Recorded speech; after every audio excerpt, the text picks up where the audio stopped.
সাধারণ মানুষ তো এটাই জানতে চায় পার্টি যে এই বিকাশের মাধ্যমে বিভিন্ন ব্যাংক অ্যাকাউন্টের মাধ্যমে ক্রাউড ফান্ডিং করছেন, তো ক্রাউড ফান্ডিং করলে এটা ডিসক্লোজ করতে হয়। মিস্টার এক্স এত টাকা দিয়েছেন, মিস্টার ওয়াই এত টাকা দিয়েছেন, জেড কোম্পানি এত টাকা দিয়েছেন, এবং কেউ যদি নাম প্রকাশ করতে না চায় আপনি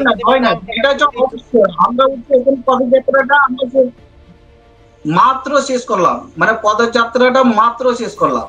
এটা পদযাত্রা শেষ হওয়ার পরে এটাকে হচ্ছে অডিট, মানে এটাকে অবশ্যই মানে আয় ব্যয়টা হবে, হওয়ার পরে হচ্ছে জনসমক্ষে এটা প্রকাশ হবে, মানে আমরা কয় টাকা ক্রাউড ফান্ডিং পেয়েছি, আমরা কয় টাকা ব্যয় করেছি, মানে ডেভিড রাজু 10 মাস আগে আইএনসিবি যে ক্রাউড ফান্ডিং বন্যার্তদের জন্য যে টাকা দিয়েছিলেন, এই জনগণের টাকা জনগণই সব পাবে। বন্যার টাকা যে নিয়েছিলেন, সার্জিসকে তো রাস্তায় গাড়ি আটকাইয়া ধরছে যে বন্যার টাকার হিসাব দেওয়ার জন্য, ওই টাকার হিসাব তো জনগণ পায়নি বলেই আপনাদেরকে রাস্তায় গাড়ি থামিয়ে আপনাদের কাছে জবাব দিতে চায়। তার মানে আপনারা যে এটা হচ্ছে মানে না, তারপর মানে আপনারা মানে জানেন বন্যার্থীদের যে টাকাটা, এই টাকাটা হলে কিছুটা ব্যয় করছে, এটা অডিট করা হয়েছে, তারপর বাকি টাকাটা হচ্ছে একেবারে সরকার ফান্ডিং এ দিছে। তাৎক্ষণিকভাবে যারা আন্দোলনে ছিল, আন্দোলনরত ছাত্ররা ছিল, তারা ভেবেছিল আমরা কিছু ফান্ডিংটা করে মানে তাদেরকে হেল্প করব, কিন্তু যে ইউজ পরিমাণ টাকা আসবে এটা আমরা জানি, মানে যারা ফান্ডিংটা মানে যারা কালেক্ট করছে তারা একেবারে জানে না। জেনে বুঝে এই চাঁদাবাজি করেছেন এবং ধারাবাহিকভাবে করছেন। কেন আপনারা বন্যার সময় নেমেছেন মানুষের আবেগে? আমাকে প্রশ্ন করতে দিন, আপনারা বন্যার সময় চাঁদাবাজি করেছেন, আপনাদেরকে মানুষ টাকা দিয়েছে, কিন্তু দেখুন উত্তরায় যখন বিমান বিধ্বস্ত হলো, উত্তরায় যখন বিমান বিধ্বস্ত হলো, প্রশ্নটা আগে নিন। বিমান বিধ্বস্ত হয়ে যখন শিশুরা এখানে মারা গেল, তখন আপনার প্রধান উপদেষ্টার দপ্তর থেকে পয়সা দাবি করা হইলো যে আপনি এই ফান্ডে টাকা জমা দেন, যেখানে রাষ্ট্র এই নিহতদের দায়িত্ব নিয়ে তাদেরকে বরং ক্ষতিপূরণ দেওয়ার কথা ছিল। উল্টো আমরা দেখলাম যে প্রধান উপদেষ্টার দপ্তর থেকে পয়সা দেওয়ার চাঁদাবাজির জন্য রাষ্ট্র তখন একটা নোটিশ জারি করেছে যে ক্ষতিগ্রস্তদের সহায়তার জন্য তহবিলে দান করেন। দুর্যোগের সময়ে রাষ্ট্র যেখানে সাধারণ মানুষের জীবনের নিশ্চয়তা দিতে পারছে না, সেখানে সহায়তা করবে, উল্টো চাঁদা দাবি করা হচ্ছে। ওখানে তো মানুষ এক পয়সাও দেয় নাই, কারণ আপনারা বন্যার টাকা মেরে দিয়েছেন। এই কারণে ব্যবসা চৌধুরী, আপনার কাছে জানতে চাই, শেষ প্রশ্ন বিষয় হচ্ছে গিয়ে যে যখনই একটা অনিয়মের অভিযোগ উঠবে সেটা পরিষ্কারভাবে ব্যাখ্যা দেওয়া উচিত। একমাত্র আমার জিজ্ঞাসা, এটা প্রধান উপদেষ্টার দপ্তরে যদি দেয়া থাকে তহবিলে, তাদের কোনো প্রমাণ তারা মিডিয়ায় দিয়েছে কিনা, 1 নম্বরে। 2 নম্বরে প্রধান উপদেষ্টার দপ্তর থেকে বলা হয়েছে কিনা। এই দুইটা যদি বলা হয়ে যায় তাহলে মনে হয় তাদেরকে দোষারোপ না করলেও হয়, কারণ তারা টাকারা নিজের স্বার্থে ব্যয় করে। যে সময়ে বন্যার্ত মানুষের সহায়তার প্রয়োজন ছিল তাৎক্ষণিকভাবে, এবং যে সমস্ত সংগঠন, বাংলাদেশে কি বন্যা নতুন? বাংলাদেশে বন্যা নিয়ন্ত্রণের জন্য কাজ করে বা বন্যায় এভাবে সহায়তায় দেয়, রেস্কিউ অপারেশনে কাজ করে বাংলাদেশের শত শত এনজিও আছে। আমি এখন সার্চ দিয়ে আপনাকে 100 এনজিওর নাম বলতে পারবো যারা বন্যার্তদের সহায়তায় এভাবে সহায়তা করেছে। সাধারণ মানুষ, জনগণ তার নিজস্ব এলাকায় প্রতি সিজনে যখন বন্যা হয় প্রত্যেকটা এলাকার মানুষ নিজেরা সহায়তা করে। এখানে ব্রিটিশ বাংলাদেশি কমিউনিটির বহু চ্যারিটি সংগঠন আছে যারা বন্যার্তদের সহায়তা করে। ওনারা কোনো চ্যারিটি সংগঠনের সহায়তা নিলেন না, ওনারা কোনো স্থানীয় সংগঠনের স্থানীয় জনপ্রতিনিধি বা যারা এক্সিস্টিং এলাকার মানুষ রয়েছে, তারা স্থানীয় প্রশাসন রয়েছে, কারো সহায়তা চাইলেন না। ওনারা ফট করে প্রধান উপদেষ্টা দপ্তরে দিয়ে দিয়েছেন বলে 11 মাস পরে বা 10 মাস পরে একটা স্টেটমেন্ট দিলেন, এবং এটি আদৌ প্রধান উপদেষ্টার দপ্তর থেকে খরচ করা হয়েছে কিনা সে ব্যাপারেও তো কোনো নির্দেশনা নাই। তাহলে বন্যার টাকা তুলে আপনি ব্যাংকে রেখে দিলেন, প্রধান উপদেষ্টার দপ্তরে রেখে দিলেন, বন্যার তো মানুষের কাজে তো এটি লাগলো না, তো এটি তো প্রতারণা হলো। যদি জমা দিয়ে থাকে আমার মনে হয় মিসম্যানেজমেন্ট হয়েছে, তাদেরকে এই ব্যাপারে ক্ষমা করে দেয়া যায়, কিন্তু টাকাটা লাগলো না। আমি যেটা বলছিলাম একটু আগে, মিসম্যানেজমেন্ট হয়েছে, প্রত্যাশার বাইরে হয়েছে, কিন্তু টাকা খোয়া যায় নাই, কিন্তু তাদেরকে ব্যাখ্যা উপস্থাপন করতে হবে। আপনারা হচ্ছে সরাসরি দপ্তরে গিয়ে, সরকারি দপ্তরে এটা জিজ্ঞেস করবেন কোথায় ফান্ডিংটা, মানে এরা টাকাটা জমা দিছে কিনা। যদি ওই টাকাটা আমাদেরকে কাজ দিয়েন না, এটা আপনার কাজ, আপনি জমা দিচ্ছেন, আপনি উপদেষ্টা দপ্তরে গিয়ে জিজ্ঞেস করবেন প্রধান উপদেষ্টা আপনাকে যে 11 কোটি টাকা দিয়েছি। Let me finish. You have raised this money. আপনি টাকা তুলেছেন, আপনি জমা দিয়েছেন, এখন আপনি গিয়ে খোঁজ নিবেন এই টাকা দেওয়া হয়েছে কি দেওয়া হয় নাই। আপনি প্রধান উপদেষ্টা থেকে স্টেটমেন্ট নিয়ে আবার প্রেস নোট দিবেন, তখন আমাদের কাজ। এই আপনি প্রধান উপদেষ্টা দপ্তর থেকে প্রেস নোট নিয়ে এসেছেন, এটি খরচ হয়েছে খরচ হয়নি, এটা আপনার কাজ, এটা আমার কাজ না। টাকা আমি তুলি নাই, আপনি তুলছেন, আপনি জমা দিচ্ছেন, আপনাকেই বলতে হবে কোথায় খরচ করেছেন। আমি টাকা তুলছি, মানে একটা ফর এক্সাম্পল আমি আপনাকে টাকা দিয়েছি, কথার কথা আমি আপনাকে টাকা দিয়েছি, মানে একটা কথা বললাম। যদি মনে করেন তৃতীয় ব্যক্তি যখন আমাকে প্রশ্ন করে, তাহলে যে ওই ব্যক্তিটা কাকে জিজ্ঞেস করবে, আমাকে না আপনাকে? ব্যক্তির সাথে লেনদেন করেন নাই ডেভিড রাজু, আপনি পাবলিক ফান্ড লেনদেন করেছেন। সাধারণ মানুষ তো এটাই জানতে চায়, পার্টি যে এই বিকাশের মাধ্যমে বিভিন্ন ব্যাংক অ্যাকাউন্টের মাধ্যমে ক্রাউড ফান্ডিং করছেন, তো ক্রাউড ফান্ডিং করলে এটা ডিসক্লোজ করতে হয়। মিস্টার এক্স এত টাকা দিয়েছেন, মিস্টার ওয়াই এত টাকা দিয়েছেন, জেড কোম্পানি এত টাকা দিয়েছেন, এবং কেউ যদি নাম প্রকাশ করতে না চায় আপনি লিখে দিবেন নাম। আমরা পদযাত্রাটা আমরা মাত্র শেষ করলাম, মানে পদযাত্রাটা মাত্র শেষ করলাম। এটা পদযাত্রা শেষ হওয়ার পরে এটাকে হচ্ছে অডিট, মানে এটাকে অবশ্যই মানে আয় ব্যয়টা হবে, হওয়ার পরে হচ্ছে জনসমক্ষে এটা প্রকাশ হবে, মানে আমরা কয় টাকায় ক্রাউড ফান্ডিং দিয়েছি, আমরা কয় টাকায় ব্যয় করেছি, মানে ডেভিড রাজু 10 মাস আগে আইএনসিবি যে ক্রাউড ফান্ডিং বন্যার্তদের জন্য যে টাকা দিয়েছিলেন, এই জনগণের টাকা জনগণই সব পাবে। বন্যার টাকা যে নিয়েছিলেন, সার্জিসকে তো রাস্তায় গাড়ি আটকাইয়া ধরছে যে বন্যার টাকার হিসাব দেওয়ার জন্য, ওই টাকার হিসাব তো জনগণ পায়নি বলেই আপনাদেরকে রাস্তায় গাড়ি থামিয়ে আপনাদের কাছে জবাব দিতে চায়। তার মানে আপনারা যে এটা হচ্ছে মানে তারপরও মানে আপনারা মানে জানেন বন্যার্থীদের যে টাকাটা, এই টাকাটা হলে কিছুটা ব্যয় করছে, এটা অডিট করা হয়েছে, তারপর বাকি টাকাটা হচ্ছে একেবারে সরকার ফান্ডিং এ দিছে। এই শব্দটা বলার পরও মানে আবারও সার্জিসকে এটা প্রশ্ন করা হইলো, ওই দিনকেও সার্জিস 1 বছর আগের কথা স্পষ্টভাবে ক্লিয়ার ভাবে বলছে।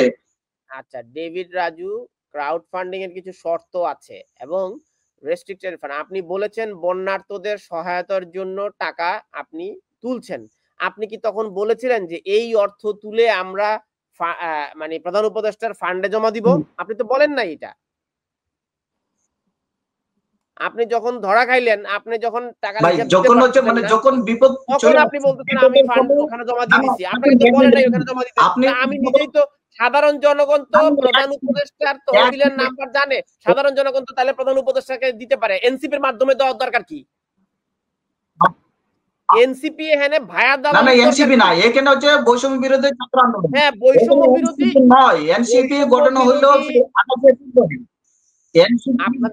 আপনাদের বৈষম্য বিরোধী ছাত্রদের মাধ্যমে দেওয়া দরকার কি? তখন তাইলে ওনারা সরাসরি প্রধান উপদেষ্টার নাম্বার দিয়ে দিতেন, তখন আপনারা তো তখন দেন নাই সেটা। আমার তখন বলেন না যে আমরা এই চাঁদাগুলো নিয়ে সরকারের কোষাগারে জমা দিব। না না এখানে বিষয়টা বুঝতে হবে, কারণটা হচ্ছে 24-এ গণঅভ্যুত্থানটা হইলো, হওয়ার পরে সবারই একটা আবেগ ছিল, সেখানে ওই সময় হচ্ছে কিছু দুর্ভিক্ষ মানে বন্যা হয়েছিল। এই বন্যাটাকে হচ্ছে তাৎক্ষণিকভাবে যারা আন্দোলনে ছিল, আন্দোলনরত ছাত্ররা ছিল, তারা ভেবেছিল আমরা কিছু ফান্ডিংটা করে মানে তাদেরকে হেল্প করব, কিন্তু যে ইউজ পরিমাণ টাকা আসবে এটা আমরা জানি, মানে যারা ফান্ডিংটা মানে যারা কালেক্ট করছে তারা একেবারে জানি না। আপনারা জেনে বুঝে এই চাঁদাবাজি করেছেন এবং ধারাবাহিকভাবে করছেন কেন? আপনারা বন্যার সময় নেমেছেন মানুষের আবেগে। আমাকে প্রশ্ন করতে দিন, আপনারা বন্যার সময় চাঁদাবাজি করেছেন, আপনাদেরকে মানুষ টাকা দিয়েছে, কিন্তু দেখুন উত্তরায় যখন বিমান বিধ্বস্ত হলো, উত্তরায় যখন বিমান বিধ্বস্ত হলো, প্রশ্নটা আগে নিন, কেউ জানে না। মানে যারা কালেক্ট করছে তারা ব্যয় করতে পারে নাই বিধায় সরকারি ফান্ডে দিয়ে দিছে। যদি মনে করে এই টাকাটা হচ্ছে যদি ব্যয় করছি, আয় ব্যয়টা যখন দেখাইতাম তখন আবারও বলতেন আপনি মানে সব টাকা হচ্ছে আপনারা কে ফেলছেন, মানে আমরা সরকারকে দেওয়াটা ভুল, যদি না দিয়ে এটা খরচ করতাম তখন হচ্ছে আপনারা বাচ্চা মানুষ, আপনারা ছোট মানুষ, আপনারা যে 12 কোটি টাকা আপনারা দিয়ে দিচ্ছেন, কোথায় দিচ্ছেন? আপনার নিজেরা ঘর বাড়ি মানে নানা রকম আয় ব্যয়টা করছেন, এই ব্লেমটা আপনারা দিবে, কিন্তু আমরা টাকা দিয়ে যেহেতু এরা খরচ করতে পারবে না, আপনাকে প্রশ্ন নিতে হবে। বিমান বিধ্বস্ত হয়ে যখন শিশুরা এখানে মারা গেল, তখন আপনার প্রধান উপদেষ্টার দপ্তর থেকে পয়সা দাবি করা হইলো যে আপনি এই ফান্ডে টাকা জমা দেন, যেখানে রাষ্ট্র এই নিহতদের দায়িত্ব নিয়ে তাদেরকে বরং ক্ষতিপূরণ দেওয়ার কথা ছিল। উল্টো আমরা দেখলাম যে প্রধান উপদেষ্টার দপ্তর থেকে পয়সা দেওয়ার চাঁদাবাজির জন্য রাষ্ট্র তখন একটা নোটিশ জারি করেছে যে ক্ষতিগ্রস্তদের সহায়তার জন্য তহবিলে দান করেন। দুর্যোগের সময় রাষ্ট্র যেখানে সাধারণ মানুষের জীবনে নিশ্চয়তা দিতে পারছে না, সেখানে সহায়তা করবে, উল্টো চাঁদা দাবি করা হচ্ছে। ওখানে তো মানুষ এক পয়সাও দেয় নাই, কারণ আপনারা বন্যার টাকা মেরে দিয়েছেন। এই কারণে ব্যারিস্টার চৌধুরী, আপনার কাছে জানতে চাই, শেষ প্রশ্ন, বিষয় হচ্ছে গিয়ে যে যখনই একটা অনিয়মের অভিযোগ উঠবে সেটা পরিষ্কারভাবে ব্যাখ্যা দেওয়া উচিত। যিনি বলছেন আমাদের প্যানেলের ডেভিড যেটা বলছেন যে এটা প্রধান উপদেষ্টার তহবিলে জমা দেওয়া হয়েছে, আমি আর আপনি যেটা বলছেন যে এটা কেন সেখানে দিবে, হয়তো হতে পারে এটার ব্যাখ্যা যে তারা ম্যানেজ করতে পারে না এত টাকা, অথবা তারা এটা দিতে চেয়েছিল ম্যানেজ করতে পারে নাই, প্রত্যাশার চেয়ে বেশি জমা হয়েছে, তারা ব্যাক করেছে। কিন্তু এটা কোনো মিডিয়া বা প্রধান উপদেষ্টার দপ্তর থেকে এ ব্যাপারে কি ব্যাখ্যা আসছে? এটা যদি ব্যাখ্যাটা আসে তাহলে আমার মনে হয় এই ব্যাপারে তাদেরকে এই বদনাম থেকে রেহাই দেওয়া যায়। যে প্রধান উপদেষ্টার দপ্তর থেকে যদি বলে আমরা 12 কোটি টাকা বা 13 কোটি টাকা পেয়েছি, এবং তারা যদি প্রমাণ সহ দেয় মিডিয়াতে, তাহলে এখানে তাদেরকে এই বদনামের ভাগিদার থেকে রক্ষা করা যায়। কারণ যখন তারা চাঁদা সংগ্রহ করে বা অনুদান সংগ্রহ করে বন্যার জন্য, তখন তাদের প্রত্যাশা হয়তো ছিল 1 কোটি টাকা কিংবা 50 লাখ টাকা, সেটা হয়ে গেছে 12, 13, 14 লাখ কোটি টাকা, যেটা তাদের প্রত্যাশার বাহিরে, এবং তারা ম্যানেজ করার মতো ক্যাপাসিটি নাই, লোকবল নাই, তাদের ইনফ্রাস্ট্রাকচার কোনো ধরনের সিস্টেম নাই। হতেই পারে, এজ লং এজ টাকাটা, ইয়েস কিছু ভুল হয়েছে, কিন্তু এজ লং এজ টাকাটা তারা নিজের পকেটে নেয় নাই, তাহলে তাদেরকে দোষারোপ করা মনে হয় ঠিক হবে না। একমাত্র আমার জিজ্ঞাসা, এটা প্রধান উপদেষ্টার দপ্তরে যদি দেয়া থাকে ত্রাণ তহবিলে, তাদের কোনো প্রমাণ তারা মিডিয়ায় দিয়েছে কিনা, 1 নম্বরে। 2 নম্বরে প্রধান উপদেষ্টার দপ্তর থেকে বলা হয়েছে কিনা। এই দুইটা যদি বলে হয়ে যায়, তাহলে মনে হয় তাদেরকে দোষারোপ না করলেও হয়, কারণ তারা টাকাটা নিজের স্বার্থে ব্যয় করে না। যে সময়ে বন্যার্ত মানুষের সহায়তার প্রয়োজন ছিল তাৎক্ষণিকভাবে, এবং যে সমস্ত সংগঠন, বাংলাদেশে কি বন্যা নতুন? বাংলাদেশে বন্যা নিয়ন্ত্রণের জন্য কাজ করে বা বন্যায় এভাবে সহায়তায় দেয়, রেস্কিউ অপারেশনে কাজ করে বাংলাদেশের শত শত এনজিও আছে। আমি এখন সার্চ দিয়ে আপনাকে 100 এনজিওর নাম বলতে পারবো যারা বন্যার্তদের সহায়তায় এভাবে সহায়তা করেছে। সাধারণ মানুষ, জনগণ তার নিজস্ব এলাকায় প্রতি সিজনে যখন বন্যা হয়, প্রত্যেকটা এলাকার মানুষ নিজেরা সহায়তা করে। এখানে ব্রিটিশ বাংলাদেশি কমিউনিটির বহু চ্যারিটি সংগঠন আছে যারা বন্যার্তদের সহায়তা করে। ওনারা কোনো চ্যারিটি সংগঠনের সহায়তা নিলেন না, ওনারা কোনো স্থানীয় সংগঠনের স্থানীয় জনপ্রতিনিধি বা যারা এক্সিস্টিং এলাকার মানুষ রয়েছে, তারা স্থানীয় প্রশাসন রয়েছে, কারো সহায়তা চাইলেন না। ওনারা ফট করে প্রধান উপদেষ্টা দপ্তরে দিয়ে দিয়েছেন বলে 11 মাস পরে বা 10 মাস পরে একটা স্টেটমেন্ট দিলেন। এবং এটি আদৌ প্রধান উপদেষ্টার দপ্তর থেকে খরচ করা হয়েছে কিনা সে ব্যাপারেও তো কোনো নির্দেশনা নাই। তাহলে বন্যার টাকা তুলে আপনি ব্যাংকে রেখে দিলেন, প্রধান উপদেষ্টার দপ্তরে রেখে দিলেন, বন্যার তো মানুষের কাজে তো এটি লাগলো না, তো এটি তো প্রতারণা হলো। যদি জমা দিয়ে থাকে, আমার মনে হয় মিসম্যানেজমেন্ট হয়েছে, তাদেরকে এই ব্যাপারে ক্ষমা করে দেয়া যায়। কিন্তু টাকাটা লাগলো না, আমি যেটা বলছিলাম একটু আগে, যে মিসম্যানেজমেন্ট হয়েছে, প্রত্যাশার বাইরে হয়েছে, কিন্তু টাকা খোয়া যায় নাই, কিন্তু তাদেরকে ব্যাখ্যা উপস্থাপন করতে হবে। সুতরাং সেই জন্য আমাদেরকে এর সত্যতার জন্য মানে এক্সাম্পল দিতে হবে, তাদেরকে এভিডেন্স দিতে হবে, তাহলে মনে হয় তাদেরকে দোষারোপ করা যাবে। ইয়েস, ব্যর্থতা ছিল, মিসম্যানেজমেন্ট ছিল, উইকনেস ছিল, অনেক কিছুই ছিল, কিন্তু কবে দিল না দিল সেগুলি তাদের পরিষ্কার হয়ে বাই ল আপনি ধরতে পারবেন না ওদের, কারণ ওনারা টাকা তুলেছেন বৈছা, অর্থাৎ বৈষম্য বিরোধী ছাত্র আন্দোলনের ব্যানারে। এই সংগঠন নামে এখন আর কেউ অস্তিত্ব নাই, ওনারা সব এনসিপি। আপনি কাকে ধরবেন? বুঝতে পারছি, ধরলে ধরা যাবে, রাজনীতি করতে কিভাবে হলে ধরবেন? জবাবদিহি করতে হবে। না না, ওদের কোনো অ্যাকাউন্টেবিলিটি নাই, ওরা কোনো রেজিস্টার্ড কোনো চ্যারিটি না, ওনাদের কে টাকা তুলেছে, কার সাইনে টাকা তুলেছে, কিচ্ছু নাই। আপনি ধরতেই পারবেন না ওদেরকে। আপনি তো একজন লয়ার, আপনি আমাকে বলেন কেমনে ধরবেন? এখানে আমি ইন্টারভিউ করি, আপনাকে যখন হচ্ছে সরকারি দপ্তরে টাকাটা জমা হইলো, আপনি ওটা যাচাই করছেন টাকাটা হচ্ছে ওখানে জমা হয়েছে কিনা? আপনি বলছেন মানে যে এদেরকে ধরতে পারবেন না, যখন টাকাটা হ্যাঁ, তাহলে যে আপনি মানে মানে এখানে হচ্ছে সাংবাদিকরা কি করছেন? আপনারা হচ্ছে অবশ্যই দপ্তরকে গিয়ে হচ্ছে জিজ্ঞেস করবে, মানে আপনারা যে প্রমাণ পেতে হলে হচ্ছে আপনারা এরকম ব্লেম না দিয়ে আপনারা যে সরাসরি গিয়ে দপ্তরে কথা বলবেন। মানে এরা হচ্ছে বলছে আপনার দপ্তরে টাকা দিছে, এই টাকাটা কোথায় কি অবস্থা, যদি আপনারা এটা না জিজ্ঞেস করে আমাদেরকে বারবার ব্লেম দিয়ে যাচ্ছেন, আপনি বলছেন এখানে মানে এদেরকে ধরা যাবে না। মানে যদি মনে করেন না আমরা এই টাকাগুলো হচ্ছে দপ্তরে জমা না দিতাম, তাহলে হচ্ছে এত ফ্রেশ মিডিয়ার সামনে কেমনে জোর গলায় কথা বলতে পারছি? আপনারা হচ্ছে সরাসরি দপ্তরে গিয়ে সরকারি দপ্তরে এটা জিজ্ঞেস করবেন কোথায় ফান্ডিংটা মানে এরা টাকাটা জমা দিছে কিনা।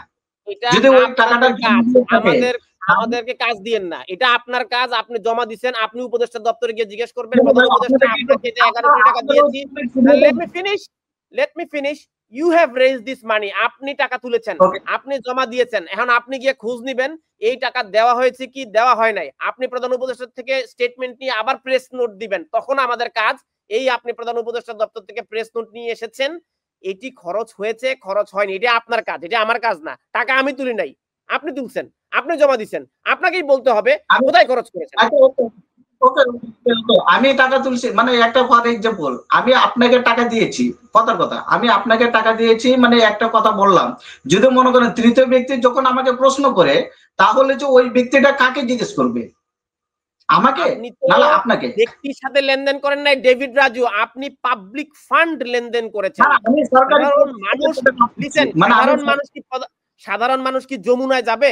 আমি বন্যার জন্য 100 টাকা দিয়েছি, আমি বন্যার জন্য 5 টাকা দিয়েছি, একজন রিকশাওয়ালা হয়তো আপনাকে 5 টাকা দিয়েছে, একজন দিনমজুর হয়তো আপনাকে 100 টাকা দিয়েছি। এখন তারা কি সবাই যমুনাতে যাবে খবর নেওয়ার জন্য, নাকি আপনার দায়িত্ব যমুনা থেকে খোঁজ নিয়ে এসে তাদেরকে জানানো? ভাই আমি হচ্ছে তাহলে হচ্ছে এখন আমি সাধারণ জনগণ হইয়া আপনি যখন প্রশ্ন করছেন মানে আমাদেরকে ব্লেম দিচ্ছেন, আপনি ব্লেম না দিয়ে হচ্ছে আপনি এই কাজটা আপনি করতে পারবেন। আমাকে কাজ দেওয়ার আপনি কে? আপনি টাকা তুলছেন, যদি মনে করেন আমি জনগণকে দিবেন, আমাকে কেন দায়িত্ব দিচ্ছেন? আমার কাজ হচ্ছে আপনাকে জবাবদিহিতার মধ্যে নিয়ে আসা।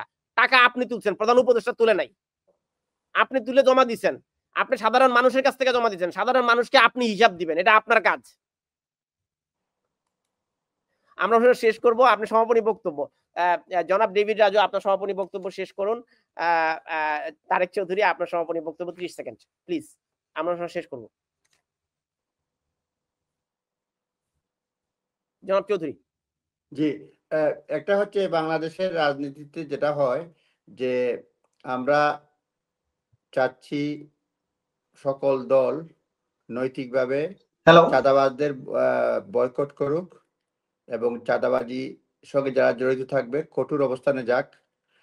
আগামী নির্বাচনে জনগণ যাতে তাদের কাঙ্ক্ষিত রাজনৈতিক দলকে ভোট দিতে পারে সেই ব্যবস্থা থাকাও জরুরি